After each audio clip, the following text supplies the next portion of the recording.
Otto!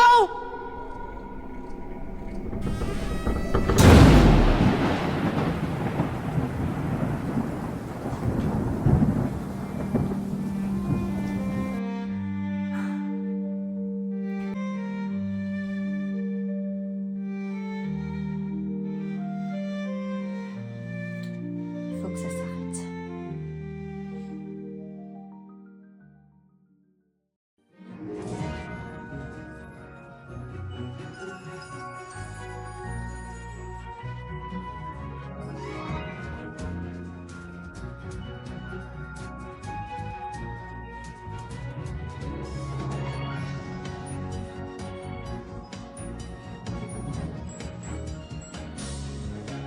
Blijven drukken. Illumina Fantasia. Bonjour à tous et à toutes, j'espère que vous allez bien. Car aujourd'hui, on va pouvoir clôturer tout le sujet et tout le lore derrière Danse Macabre. Je tiens à m'excuser par avance si ça m'a pris beaucoup de temps pour publier cette vidéo parce que oui, en effet, je vous ai dit que je serai à l'ouverture et nous sommes actuellement fin novembre, donc ça va faire bientôt un mois que l'attraction est ouverte. Mais mieux vaut tard que jamais. Je tenais à faire une vidéo très détaillée et bien précise, voilà aussi la raison pour laquelle j'ai pris plus de temps à la poster. Je vais la commencer en vous parlant de l'attraction de Danse Macabre, son ouverture, sa zone thématique, et vous expliquer un petit peu les éléments qu'on peut trouver dans l'attraction. Vous allez voir que pour le lore, ça peut être très important. Par la suite, je viendrai vous donner mon opinion personnelle, et je terminerai cette vidéo en vous donnant les derniers updates de l'histoire du lore de Danse Macabre, car oui, Efteling a publié la fin de son making-of, dans laquelle on apprend beaucoup de choses. Sur ce, j'espère que vous êtes prêts. C'est parti.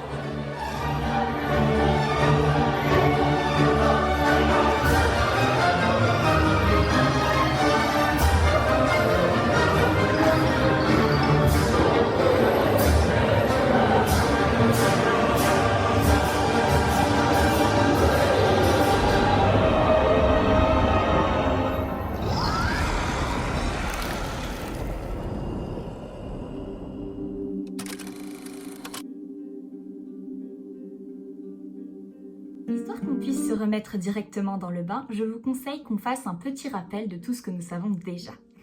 Danse Macabre est une composition musicale écrite en France par Camille Saint-Saëns.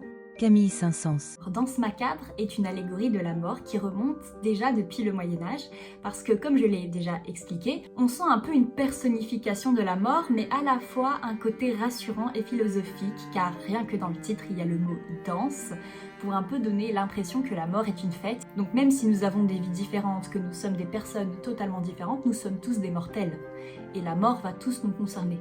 Et c'est à base de cette composition que cette histoire va se former. La première fois que le concept derrière Danse Macabre va apparaître à Efteling sera en 1978 lors de l'ouverture de l'attraction Spokslot, qui veut dire en quelque sorte le château hanté.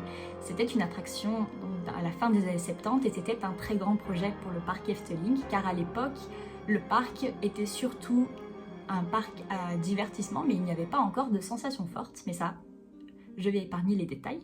Spokslot était donc en fait à la base un château hanté dans lequel on pouvait rentrer et voir un petit spectacle de 7 minutes et en fait le parc Efteling ils aiment beaucoup faire ça, notamment avec leur plus grand concept, le bois des contes. C'est donner vie à des contes de fées, c'est donner vie à des histoires, c'est un peu nous permettre de rentrer dans un univers.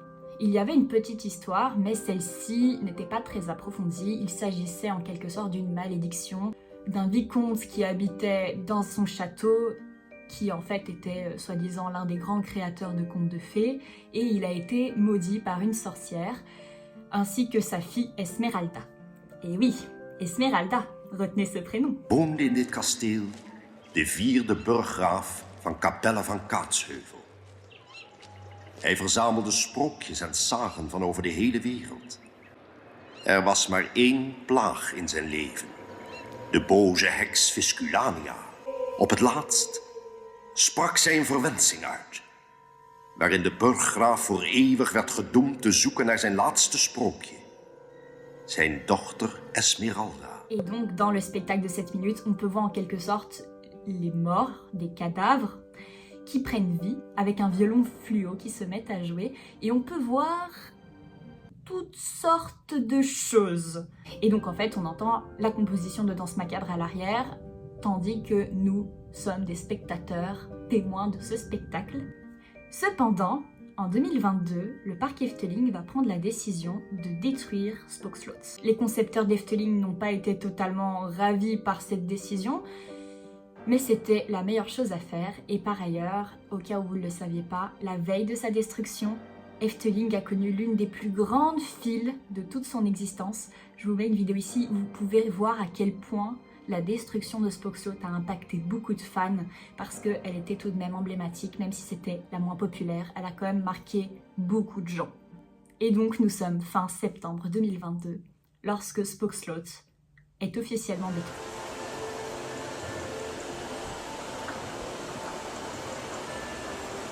Mais alors dans ce cas-là, que pouvons-nous faire à la place de Spookslot?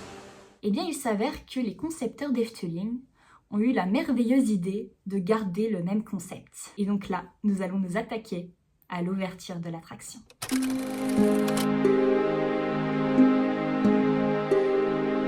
Maintenant, nous arrivons à la partie de la vidéo dans laquelle je vais vous révéler plusieurs parties de l'attraction et sa zone thématique. Tout d'abord, petit détail qui j'ai trouvé tout de même intéressant et impressionnant, Danse Macabre a eu une file de 140 minutes pendant 3 semaines. Pendant 3 semaines. Et bien évidemment, j'ai fait partie de ces 140 minutes pendant mon séjour à Efteling. J'exagère à peine, 140 minutes, c'est ce qui était indiqué sur l'application du parc lorsqu'on faisait la file d'attente. Il suffit de seulement quelques pas pour vous sentir projeté dans l'univers de Danse Macabre. Car cette zone ne contient pas que l'attraction, loin de là. Je vous en ai vaguement parlé dans ma vidéo, mais en fait les 2 premières choses de la zone thématique qui ont été révélées et terminées, c'est le lieu de restauration In den Zwarte Kat et les toilettes de Laatste Hoop. Mais pas que. Et là maintenant, ce que je vais devoir vous expliquer, c'est toute la file d'attente, car mine de rien, la file d'attente nous en apprend beaucoup plus sur l'histoire que vous ne pourriez le croire. Oh oui. Ça fait peur. Faut lui donner un surnom. Vous avancez de quelques pas et soudain, vous vous retrouvez devant la file d'attente de Danse Macabre. Et si vous êtes assez courageux, vous avancerez. Une fois que vous êtes dans la file, vous êtes en premier lieu emmené dans une cour. Une cour d'une abbaye, car oui, l'attraction en fait se passe dans l'abbaye de Katsevel.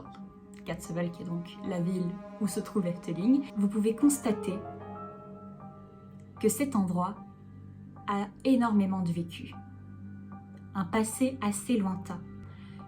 Car vous pouvez voir que la moitié des éléments dans cette cour sont ruinés, sont détruits ou sont sales en fait.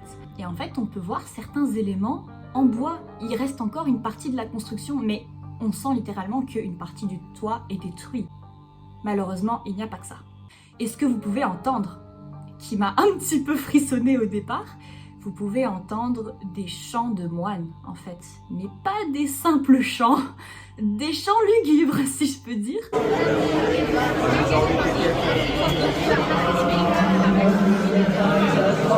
Vous arrivez donc dans le jardin d'herbes aromatiques. Et ce jardin d'herbes aromatiques joue quand même un élément assez particulier. Et en fait, on peut voir plusieurs plantes avec quelques indications.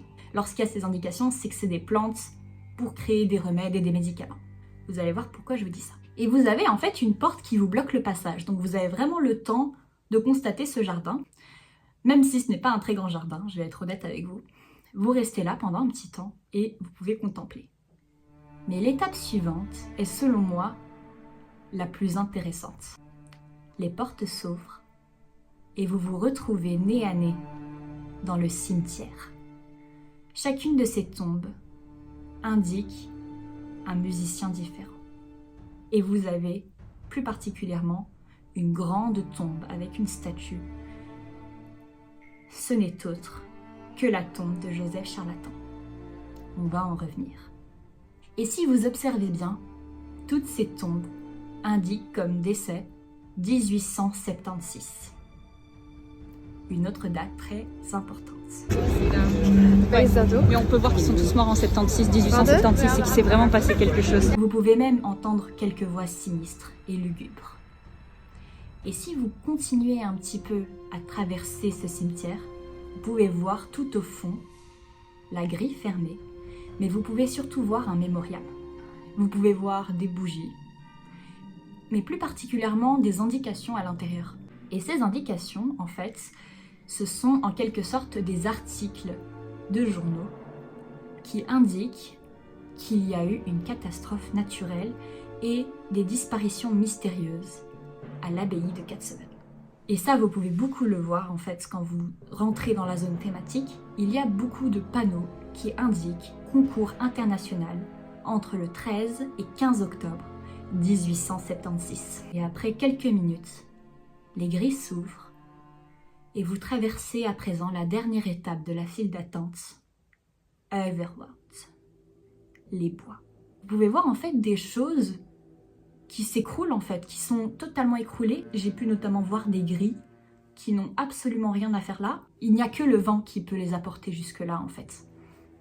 Et dans ces bois, encore une fois, vous pouvez entendre des voix lugubres. Vous voyez alors devant vous, au fond des bois, un pont qui va vous mener à l'abbaye de Katzebel, mais plus précisément, la chapelle. Si vous êtes toujours autant courageux, vous déciderez de traverser ce pont. Et en traversant ce pont, vous rencontrerez des personnes sinistres qui vous demanderont combien vous êtes. Et ils vous guideront dans l'obscurité totale. Mais n'ayez crainte, car cette obscurité totale s'arrêtera très vite, au moment où vous entrerez dans la chapelle. Dans cette chapelle, vous pourriez entendre des miaulements de chats. Vous serez placé sur un plateau et vous constaterez qu'il y a seulement quelques petites bougies qui illuminent la pièce. Mais le reste est sombre. Une fois que vous et 107 autres personnes sont placées dans cette chapelle, l'attraction commencera.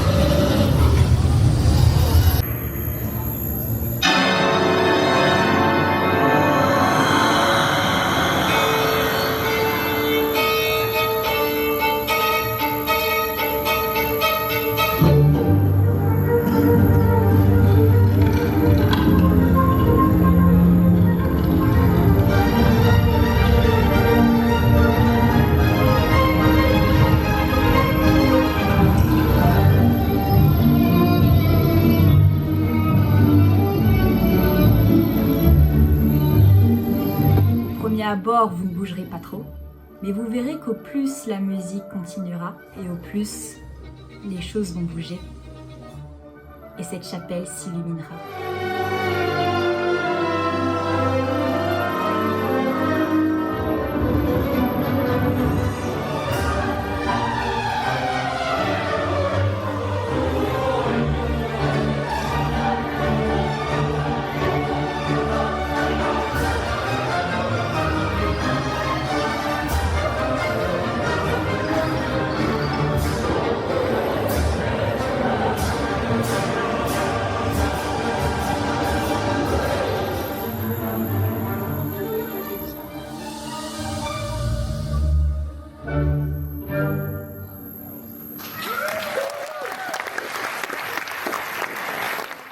Une fois que cette attraction est terminée, vous arrivez directement jusqu'à la boutique des charlatans.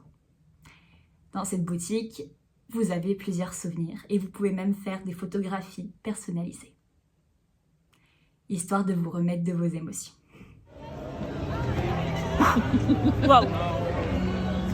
Waouh! Eh oui, Danse Macabre était une grande réussite. Bon, qu'on se mette d'accord, c'est pas pour moi la plus grande réussite et le plus grand projet d'Efteling. Pour moi, ça restera à jamais Symbolica. Mais je suis tellement contente de la façon dont ils ont rendu hommage à Spookslot. C'est un peu un unpopular opinion ce que je vais dire, Mais limite, je préfère largement Danse Macabre à Spookslot. Pour la majorité des fans, ce sera le contraire. Mais en fait, j'aime beaucoup ce qu'ils ont fait parce que Spookslot, c'était juste un spectacle et c'était vraiment dans le but de faire peur et c'était vraiment... Je trouvais qu'il n'y avait pas trop de profondeur en fait à l'histoire et à l'attraction. Tandis que là, Danse Macabre, c'est toujours le concept spectacle et ambiance horrifique, mais je trouve que déjà quand on connaît l'histoire, il y a une plus grande saveur. C'est ça que j'adore avec Efteling, c'est qu'il ne faut pas toujours faire des attractions trop fortes pour que vous vous sentez submergé dans l'émotion en fait, et dans les frissons et dans les sensations. Et Danse Macabre fait très bien l'affaire, parce qu'en fait, juste des fois, on est un peu levé et redescendu et on tourne un petit peu, mais c'est pour approfondir les frissons avec la musique, ça accompagne bien la composition musicale. Les effets spéciaux sont beaux, et en fait, je me suis tellement intéressée à Spookslot, et j'ai bien fait quelque part, parce qu'en fait, on voit vraiment plein de personnages qui font référence. Il y a un hommage, il y a des éléments qui viennent de l'attraction. Pour Halloween, c'était l'ambiance idéale, je trouve. Après, je vais être honnête avec vous, j'ai fait quand même 140 minutes de fil pour l'attraction. Danse Macabre, c'est chouette, mais j'irai pas dire jusqu'à faire 100 minutes de fil, quoi. C'est vraiment une attraction très bien thématisée, avec une histoire super intéressante, avec quelque chose de très profond au final. Vous savez ce qui, selon moi, perfectionne encore plus cette attraction ?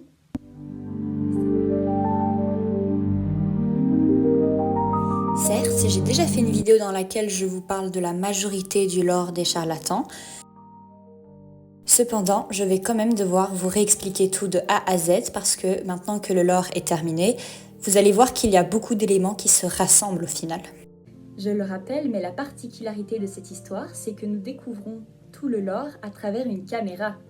Ce qui rend l'élément encore plus intriguant parce qu'en fait, on n'a qu'un seul point de vue de ce qui se passe, de tous les phénomènes de l'histoire. Donc voilà, je vais commencer par la partie rappel et vous allez voir que finalement, tout aura du sens dans sa globalité. Durant tout le long de ces vidéos, nous allons suivre les charlatans. Otto Charlatan et son épouse Virginie Charlatan. Otto Charlatan est le premier à faire des vidéos et en fait, en quelque sorte, s'il fait des vidéos derrière cette caméra, c'est pour nous faire part de tout ce qui se passe finalement. Lui et sa femme sont en fait des marchands nomades, c'est-à-dire qu'ils voyagent pour le commerce et ils n'ont pas de maison fixe. Ils ont en possession uniquement une tente, un âne, quelques marchandises, mais plus particulièrement un héritage familial qui n'est autre qu'un chariot prénommé Esmeralda. Ja, ons oudste familie-erfstuk, maar ook onze gids. Ja, zij heeft ons eigenlijk naar hier geleid. C'est un chariot musical qui peut tout composer. La valse, le flamenco et toutes les compositions des plus grands compositeurs quelque part. Il expliquera même que, quoi qu'elle joue, il y a toujours quelque chose qui se passe. Otto et sa femme se trouvent alors dans une forêt au milieu de nulle part. Ils ne sont pas dans un village, ils sont vraiment tout seuls au milieu de la forêt. Un autre élément que Otto nous partage, c'est qu'il a retrouvé un petit chat noir dans les bois qu'il a en quelque sorte décidé de garder. Kijk eens. Gisteren gevonden aan de rand van het bos. Moppie. Ja. On pourrait penser alors qu'il s'agit là d'une situation totalement banale. Mais cela change lorsque Otto explique que lui et sa femme sont en présence de l'innommable. Et l'innommable, c'est quelque chose qu'il faut absolument retenir pour comprendre tout le lore. Pour lui, il sent une sorte de force obscure à proximité de lui et de sa femme. Mais il ne sait pas de quoi il est question. Qu'est-ce que l'innommable ? L'innommable, c'est en fait quelque chose qui ne peut pas être nommé, qu'on ne peut pas donner de nom ou qu'on ne peut pas attribuer un nom ou un mot spécifique. Donc c'est ça qui est très mystérieux, c'est que l'innommable peut être quelque chose, mais ça peut également être un individu. Dat is Virginie, mijn vrouw. Kun je heel even gedag zeggen? Lorsque nous rencontrons Virginie, elle est de dos et elle semble citer quelque chose. Elle tient un livre dans ses mains. Virginie?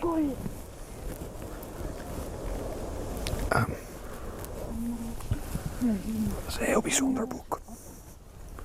Autre élément à préciser, il s'agit là du jour, mais ce sera peut-être l'une des seules fois qu'il fera jour dans ses vidéos.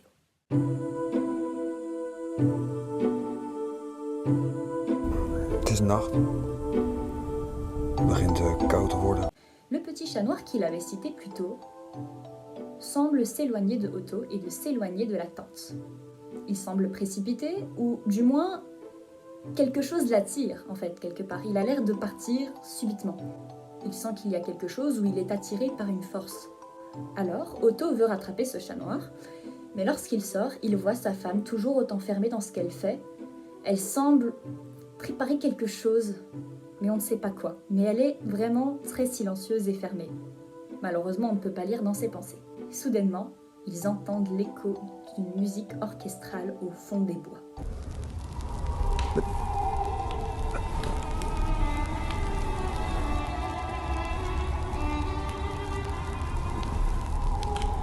Virginie, wat was dat?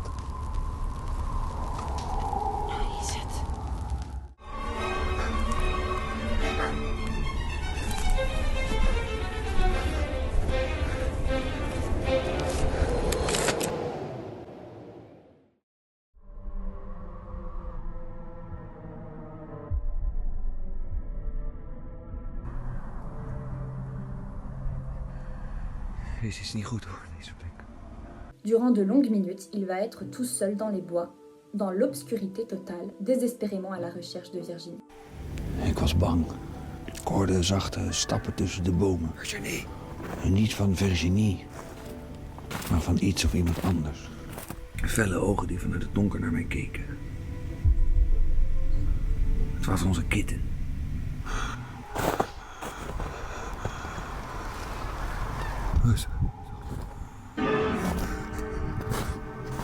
Il peut entendre la musique continuer à jouer pendant plusieurs minutes, et il expliquera que cette musique le fait sentir un sentiment sinistre. Ik kreeg kippenvel. Ik voelde me akelig. Het was alsof die muziek ervoor zorgde dat al het gevoel uit mijn lichaam verdween. Comme s'il avait l'impression que son existence se dissipait petit à petit. Et il y a un côté très inquiétant là-dedans. Mais leur soirée va s'arrêter au moment où ils vont faire une terrible découverte. Een graf. Ik denk al zeker een eeuw oud. Met daarop een bekende naam.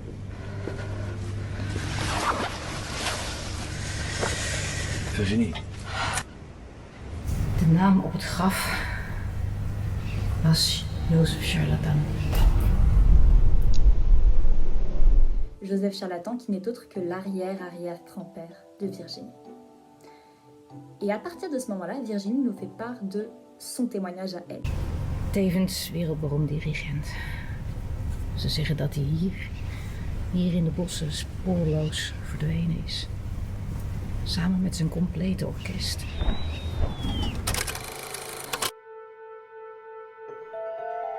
C'est le lendemain matin. Ils se réveillent et ils vont réaliser à leur réveil dans leur tente que beaucoup d'éléments ont disparu. Maar iets is ons uit het bos naar hier gevolgd.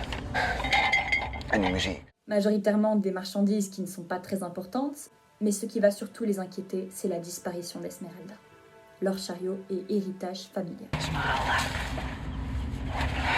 We moeten haar vinden. Alors, pendant toute la journée, ils vont partir à la recherche d'Esmeralda. Et soudain, Virginie va réaliser que les pas qu'ils sont en train de parcourir, c'est exactement les mêmes que son ancêtre. Waarom volgden wij in zijn voetsporen? En wat zouden we ontdekken aan het eind van deze tocht? Est-ce que le destin est de leur côté ou est-ce que finalement ça va leur mener au pire? Par chance, ils vont retrouver Esmeralda lorsque la nuit va tomber.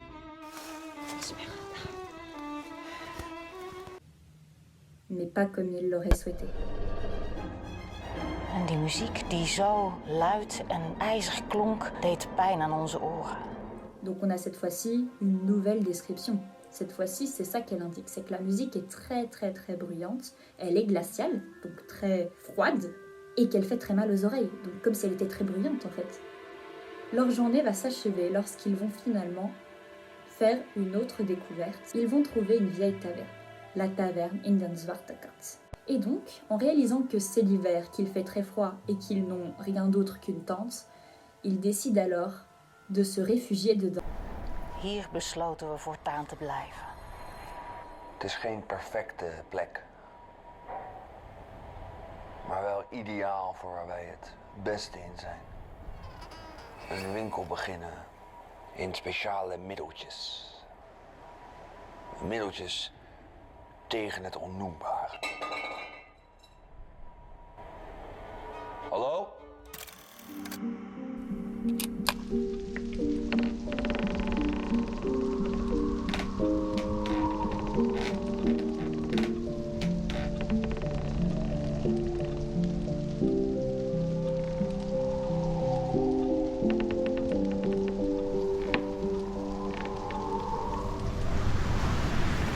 Deze taverne heeft een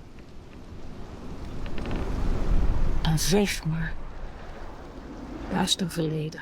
Ils vont entendre un bruit très suspicieux. Voulant comprendre ce que c'est, ils vont tous les deux se diriger au fond de la taverne, là d'où provient le bruit. Et ils vont trouver un panier. Dans ce panier, ils entendent des miaulements de chat.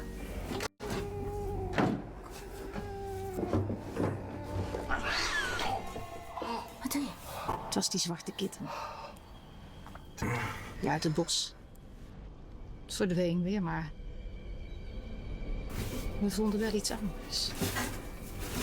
Dans ce panier se trouve le journal de Joseph Charlatan, ainsi que la composition Danse Macabre. Hij beschreef muziek. Terwijl hij moest spelen. Een compositie. De dans macabre.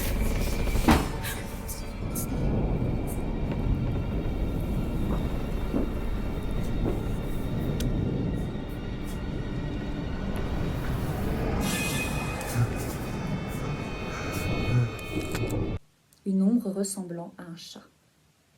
Mais un chat en monstre quelque part, un monstre en forme de chat.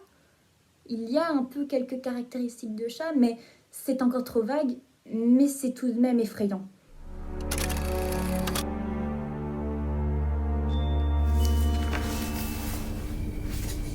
Eerder deze avond ging Virginie het bos in op zoek naar eten. Ik vroeg haar om te blijven vanwege die schim die ik had gezien. Otto va se retrouver tout seul dans la taverne pendant plusieurs heures et il nous fait part à travers la caméra qu'il a continué à lire les écrits de Joseph Charlatan. Et c'est là qu'on commence petit à petit à comprendre ce qui aurait pu arriver à Joseph Charlatan. Hij was gevraagd om het te spelen tijdens een internationaal muziekconcours in de abdij van Capelle van Kaatsheuvel. Dit was de reis waarop hij en zijn orkest spoorloos verdwenen. Joseph Charlatan est donc un compositeur de renommée mondiale qui donc devait se rendre à l'abbaye de Kaatsheuvel pour jouer la composition Danse Macabre. Il l'a décrit comme une composition très lugubre avec une ambiance assez sinistre. Et c'est là qu'après, il va disparaître sans laisser de traces, avec son orchestre.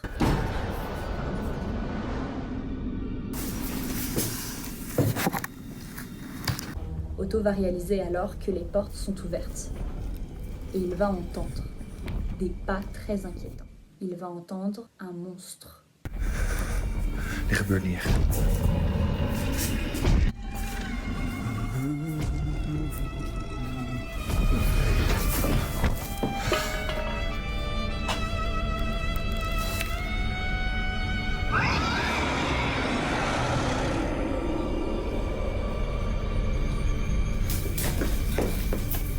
Otto! Otto! Otto! Plusieurs heures plus tard, Virginie reviendra et trouvera son mari au sol. Heureusement, elle va décider d'agir directement.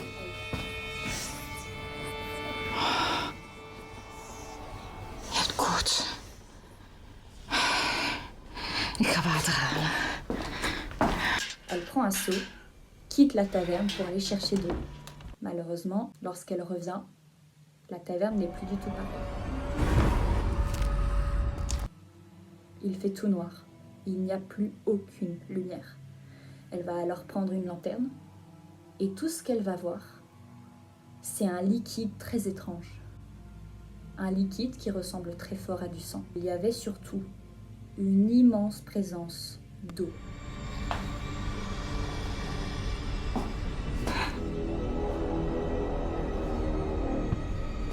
Ça ne fait aucun doute, il ne s'agit pas d'un humain. Il s'agit là d'un animal ou d'une bête inexistante, du moins inconnue. Et soudain, Otto se retrouve nez à nez face à Virginie. Il ne prononcera que quelques mots. Het houdt ons in de gaten. Duister uit de kapel. Ga nu het kan.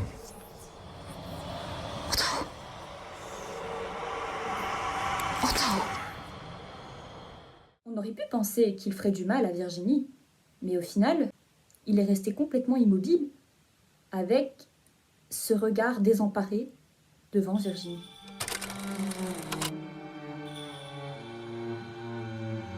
Tout ce que je viens de vous raconter, c'est ce que j'ai déjà expliqué dans ma vidéo précédente. Et c'est à partir de ce moment-là qu'on va pouvoir compléter et terminer le lore des charlatans.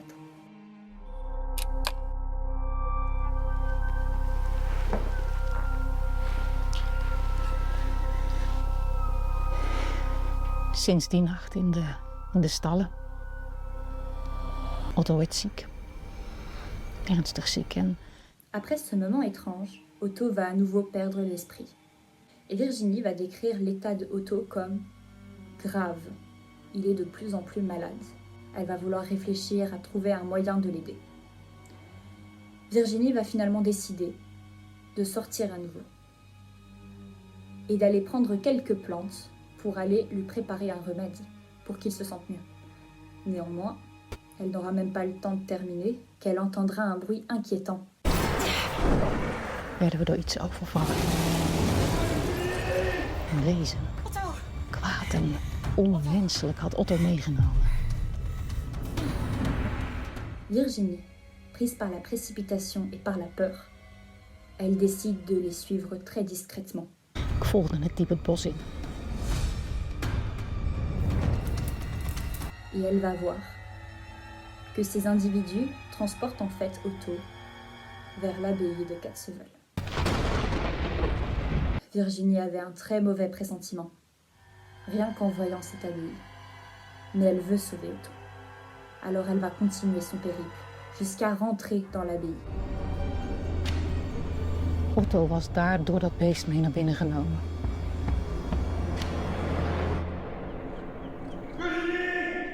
Otto!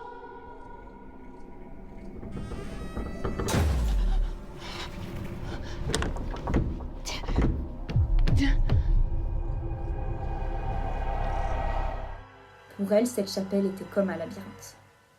Elle aura beau traverser, les couloirs ne se terminaient jamais. Elle entendait même la musique à nouveau. Mais quand on écoute de plus près et avec une grande attention, c'est pas les mêmes. On peut entendre des chants religieux, des chants sinistres, peut-être les mêmes qu'on pouvait entendre dans la file d'attente, finalement. Et finalement, elle finira par atteindre la chapelle. Cette chapelle dans laquelle se trouvent encore tous ces individus capuchonnés blancs, tout autour d'elle.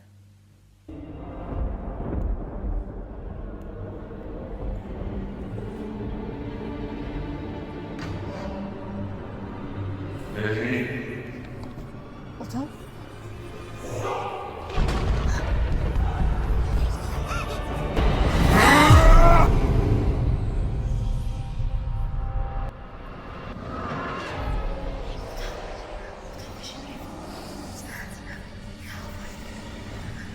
Kon Otto niet bereiken. Toen Loenwagen had hem in zijn macht. Malheureusement, on ne pourra pas voir à quoi ressemble Otto.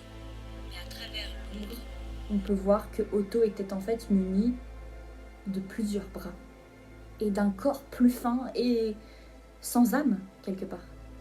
Ah oui, ce n'était pas Otto, mais l'innommable. Ik probeerde hem te herinneren aan wie hij is en wat hij voor me betekent.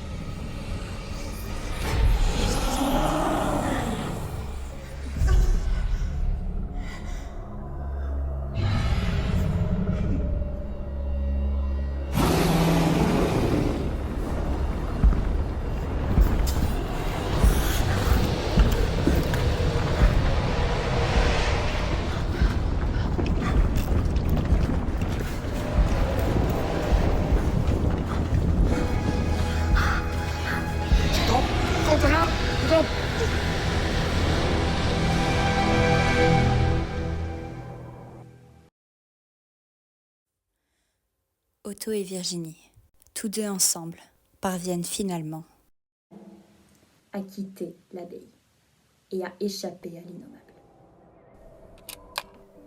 Toen Virginie en ik wisten te ontsnappen uit de kapel, was ik te zwak om verder te gaan. Virginie vond toen deze verlaten ruimte onder de kapel. Er zullen nieuwe reizigers naar hier komen, aangetrokken door de muziek van het onnoembare. En tegenhouden gaat als nood lukken. Maar we kunnen ze wel steunen. Il a pu revenir à lui, certainement grâce à Virginie. Et ils expliquent durant les 2 dernières minutes de cette caméra ce qu'était en fait l'innommable. Virginie finit en fait par confirmer tout ce que j'avais sous-entendu dans ma vidéo. In de kapel hebben we het kwaad achter die zwarte kitten ontdekt. Was al die tijd al dat beest. Moi, la théorie que je me fais, et je pense que vous le saviez aussi, ce chat noir emblématique, c'est sûrement...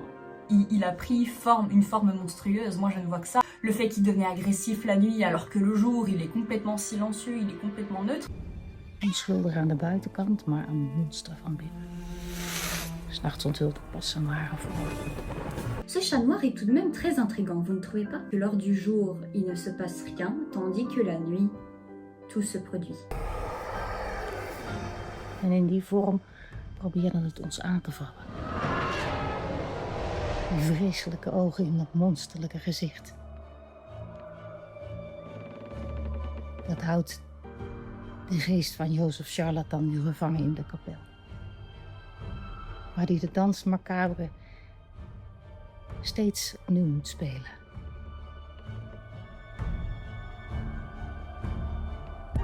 Voor de eeuwigheid.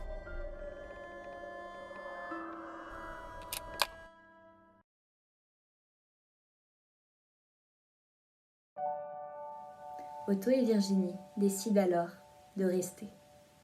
Et en fait, la raison pour laquelle les charlatans ont été sauvés, c'est parce que Virginie est pharmacienne. Virginie n'a pas arrêté de faire des incantations pour protéger elle et son mari de la peur, des angoisses et de la crainte. Ce qui est en fait quelque part l'innommable. C'est un peu ça quelque part qui a permis à Virginie de résister tout le long. Et c'est ça quelque part qui les a sauvés.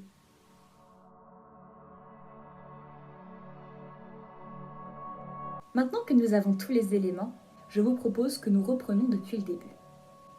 Tout commence en 1876. Entre le 13 et 15 octobre avait lieu un concours international. Et en fait, ce concours international avait lieu tous les ans. Il y a plein de panneaux dans le village. Et tout le peuple se réunissait à l'abbaye pour ce fameux concours international. Ce concours devait avoir lieu la nuit. Malheureusement, ce soir-là, la foudre s'est abattue sur le village. Le peuple criait à la panique, laissant derrière eux un village incendié, moitié brûlé, et le chaos semé. Cette foudre et ces incendies ont provoqué la panique. La majorité des toits sont irrécupérables. Joseph Charlatan, le compositeur de renommée mondiale très connu à son époque, n'est pas rentré chez lui. Lui et tout son groupe d'orchestre ont disparu, sans laisser de traces. Leur disparition a été un grand mystère. Et en fait, cette catastrophe naturelle et la composition Danse macabre ont créé une malédiction. Une grande malédiction sur Joseph Charlatan et tout son groupe d'orchestre, qui sont tous hantés dans cette abbaye. C'est-à-dire qu'à compter de ce jour, Joseph Charlatan joue alors la composition Danse macabre une fois tous les soirs, et ce sera comme ça pour l'éternité. Cette composition Danse macabre qui, pour rappel, provoque des émotions négatives. Mais si ce n'était que ça, l'histoire ne serait pas allée aussi loin. Car en effet, ce village est vide. Ce village a complètement été laissé en fait. C'est devenu une ruine. Plus personne n'y vit depuis la catastrophe. Et ce qui s'est passé, c'est que les charlatans étaient à proximité de cette abbaye. Alors je mets ma moi sur la vidéo sur pause pour insister parce que j'ai oublié un élément que je n'avais pas remarqué pendant que je filmais cette vidéo. Pour rappel, Otto affirme dans la première vidéo que c'est Esmeralda qui les a amenés ici. Donc en fait, c'est un héritage familial, mais aussi leur guide pour cela. Et je m'étais posé cette question la première fois. Qu'est-ce qu'il sous-entend par guide? Est-ce que Esmeralda leur permet de trouver le bon chemin? Et c'est là finalement qu'on comprend ce qui se passe. Si on part du principe que la composition de danse macabre crée de mauvaises atmosphères, des pensées négatives, la peur, le doute et le chaos, et bien quelque part, cette force tellement puissante qui a lieu tous les soirs a finalement créé l'innommable. L'innommable qui en fait est une force très négative, lugubre et puissante, qui en fait se répand à chaque fois que Danse macabre se joue. Ce qui expliquerait l'attitude du chat. Car en fait, le chat n'est pas directement l'innommable. Mais l'innommable s'est en fait emparé du chat.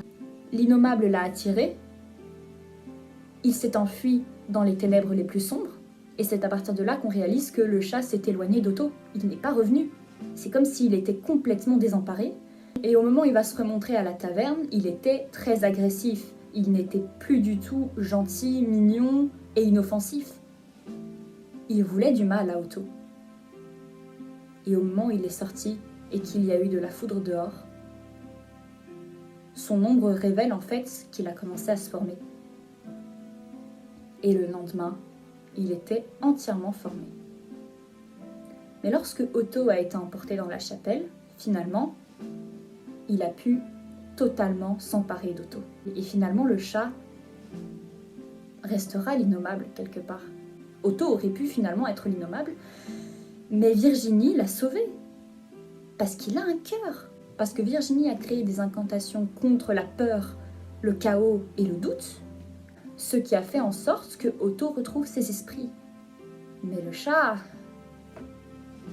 ça ne sert à rien de le raisonner. Il n'a pas une âme aussi forte qu'un humain. Et c'est ça que les charlatans ont fini par comprendre. L'abbaye est maudite, la composition Danse macabre est maudite, et elle jouera tous les soirs pour l'éternité. D'ailleurs, cette composition, quand on repense aux témoignages de Otto et de Virginie, leurs témoignages changent tout le temps. La musique, au premier abord, elle crée une mauvaise sensation, puis ils avancent au fond des bois et ils la entendent. Et là, elle fait mal aux oreilles et elle est glaciale. Et lorsque Virginie est dans la chapelle, là, il s'agit vraiment de quelque chose de très obscur. Au plus on pouvait entendre la musique, au plus elle pouvait s'emparer de nous finalement. C'est ce que finalement Otto et Virginie ont pu comprendre à temps. Ils ne peuvent rien faire pour arrêter ça. Cependant, ils décident de rester et de créer plein de remèdes contre l'innommable. Et finalement, il s'agit là d'une très belle fin. Et c'est sur cette note que le lore va se conclure. Merci infiniment d'avoir regardé cette vidéo. J'espère qu'elle vous a plu. J'ai adoré partager avec vous ce lore, essayer de le comprendre et de finalement le conclure avec vous. Il se trouve que la quasi-totalité des attractions à Efteling a en fait une histoire à l'arrière. Ce qui veut dire que je vais vous faire d'autres vidéos dans ce genre, mais sur d'autres attractions bien entendu. N'hésitez pas à me le faire savoir si cette vidéo vous a plu. Dites-moi ce que vous en pensez en ce qui concerne ce lore. Est-ce que vous comptez vous rendre à Efteling faire l'attraction? Si oui, n'hésitez pas à me donner votre avis. Je vous remercie infiniment d'avoir regardé jusqu'au bout. Prenez soin de vous.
toi, tu vas pas rester ici. Prêt à partir? Et voilà! Simple, efficace, comme quoi, si on pouvait tout jeter comme ça à la poubelle facilement. Les ex. Piou. L'anxiété. Piou. Allez, à la poubelle.